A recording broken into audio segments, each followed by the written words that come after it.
You know what we got tonight? We got a 55 ABV El Caballito Cerrero, and we got the 46 Chato, Lou. All Chato. We're talking like agave used for mezcal, but so, Lou, done in a tequila way. They're classified vino de mezcal. Vino mezcal, it's a distillate. It's brick oven. It's stainless steel with copper. It's open air fermentation. It's made like tequila. Made like tequila. I know that the 46, Lou, rests for about 45 days. Right. I know that this Chato, which I got, they call this the unicorn. Right. The reason why they call this the unicorn, Lou, besides the 55 ABV, yeah, he's got a little. They only made 240 bottles. Right, I heard. I have bottle number 160 here. Wow. So you know what? There's only 240 of us, or if you have more than one bottle, less of us that have this bottle. Right. So we're going to do a little side by side, the 46 versus the 55. We've been to this distillery, Lou. Oh my God! It goes back 15 generations. We've been there. We've seen the fermentation pits. They had the old original Tahona wheel there. They showed us the whole thing. The father and son, you know, the Jimenez family, beautiful people. You come over the bridge where the water is coming down. Yeah. They meet you there. They show you the historic grounds from whenever. It's a million years ago. It was phenomenal the way they did this. Javier was telling me, the son, that in the old days they have like records that the town people would all try to grow agave. They would carry one agave to like a party on Friday night once a month. They'd all bring one. They would crush it with this Tahona wheel. We saw it. They would have a party. Yeah, it's unbelievable. It was, and then their distillery is called Santa Rita, and it's a small little mom and pop. My goodness, it's as big as my basement. They had 8 barrels. That was their aging program. That's it. You know what I mean? That's why you don't see a lot of Añejo. Look at the pearls. The pearls under. I was just going to say the 55's got some serious bubbles. Oh my God! The pearls with big giant bubbles from in here, which is usually a good sign of a high proof. This is going to be great. Chato.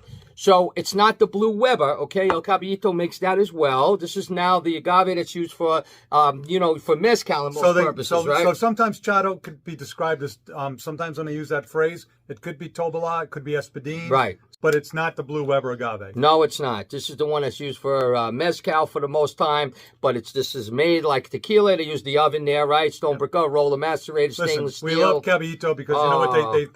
They thumb their nose up to the CRT. They want to make tequila the way they want to make tequila. We don't need no CRT. So you know what? It's so cool that they're not part of that organization, that they can just do whatever they want. That the father said, I'm going to open a barrel of remember? It was like 20-year-old XA. Yep. I go, oh, wait a second. Don't you have to? He goes, I don't have to call anybody. He just took the tag off because they're not part of the CRT. They don't have to worry about opening barrels. They don't follow the rules. I love it.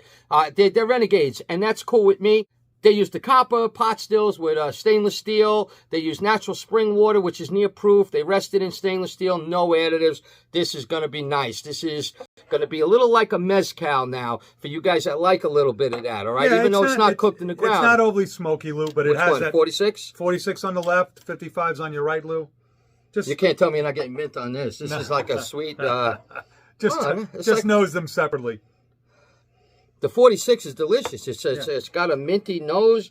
I tasted these last week side by side, Lou, and I felt the 46 had a better nose. Oh, buddy, I don't know. You might disagree with me. This, the one on the right.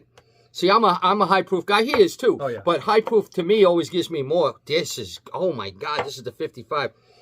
This is a great small distillery. They do a lot of one-off stuff. Like, this is a one-off thing. They do a lot. I was talking to Javier, the son. He's telling me when they get bored or when they're between runs, they do very few runs. They get creative. They have juice. They got to use it. So they'll make, like, I got 140 proof Blanco upstairs. I should have brought the bottle down. The 70 ABV. Oh, we got that in Mexico. That's where you can't get that in the States. And I hear the Repo's even better. I haven't had that one. So they do a lot of wild stuff.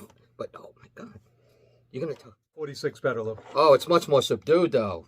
See, I get the opposite. All right. Really? That's okay. We're allowed to have different opinions.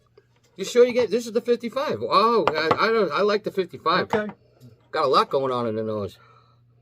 Oh wow, this is really nice. Okay. This is to me more minty and it's really nice. Well, the 46 some spice, some Lou, sweetness. The 46 Chato is one of my highest rated. I think I gave this a 91 on TMM. I have one of my top Blancos. So, we're going to find out if the 55 is good, better, or worse. Okay. Well, here's the 40 ABV, 80 proof. 46 ABV. 46, 92 proof.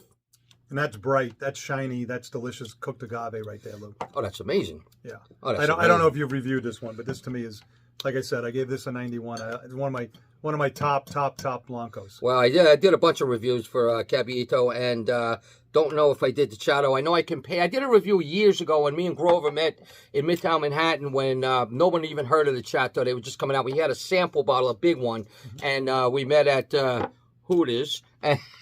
I don't know if you want. I have pictures, you might want to cut that. so I keep that, from Grover just in case things go bad with me and him. I can, So he brought me the sample of the Chato. I went home and I reviewed them, and I did like the Azul a little better because I'm more of a tequila guy. But the Chato was great. That's this. Listen, it's really good. Our flavor profiles always evolve over time. So you know what I'm saying? So back then when you were drinking tequila and that mezcal type flavor profile, you probably didn't appreciate. No. I think now that was a number of years ago. Right, that's what I'm saying. I'm going back 10. Right, this wasn't even out yet. No one even knew they were going to come out with a Chato. He was at the distillery, and this is really nice. What would you give this on a rating? This I gave 91, Lou. You tell me what you think. But 90, easy. Yeah, 90. The 46 is phenomenal. To me, it's balanced, Lou. The alcohol, the cooked agave, the mint, okay, a little anise on the back end there. Like you like to use as a descriptor, but I think it's got a little earthiness to it. It's got it's a little herbalness to it. Yep. It's nobody jumps into this and goes, "This is the first tequila I tried." Yeah, and I loved it. Yeah, this is not like you take a sip and you go, "Oh, it's mezcal." I don't want. No, this is really nice. There's no smoke in this. No, there's not. The smoke's not there. But it's a sophisticated palate, Lou, and I think it's delicious. Yeah, 90, easy. So let's go on to the 55. Try the nose on the 55. Wow. You like? I still think the nose is a little bit more banging, in my opinion. In my opinion, no. But that's okay. I thought the 46 Well, it's different. This one to me is, how do I describe it? A little more herbal, a little more earthy, but a little more, maybe less minty, but a little less spicy also, but more. You let me know when you taste it what you think. Cinnamon. This has got a little more cinnamon than the first one has. A little more spice. Oh, wow. Let me just let that settle in. Yeah. Two different flavor profiles. We're only 9 points away in the alcohol. Yeah. And, Chato, the agave itself, is basically an angustifolio. So that's the name of the plant. So, let's give this another shot here. So I think this one, the 55, is a little bit more vegetal.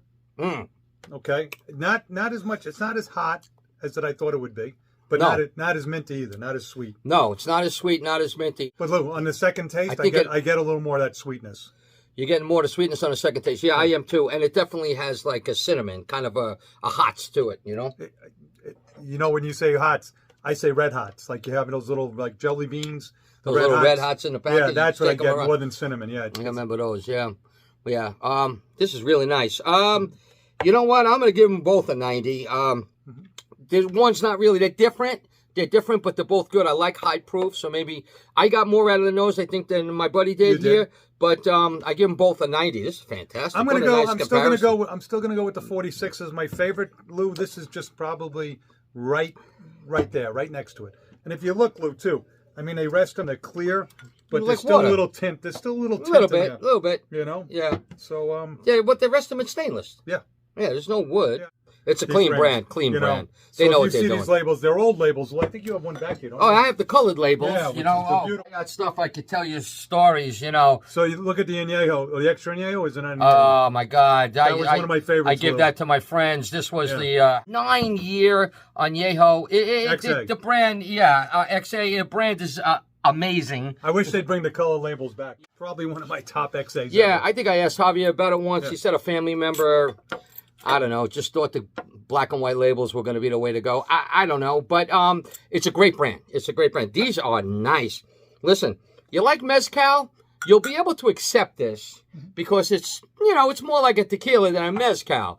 But if you like tequila, you'll also be able to accept it, I believe, because it's not a heavy-duty mezcal. It's not earth and pitch. When you get time, we'll go back and retaste the 46.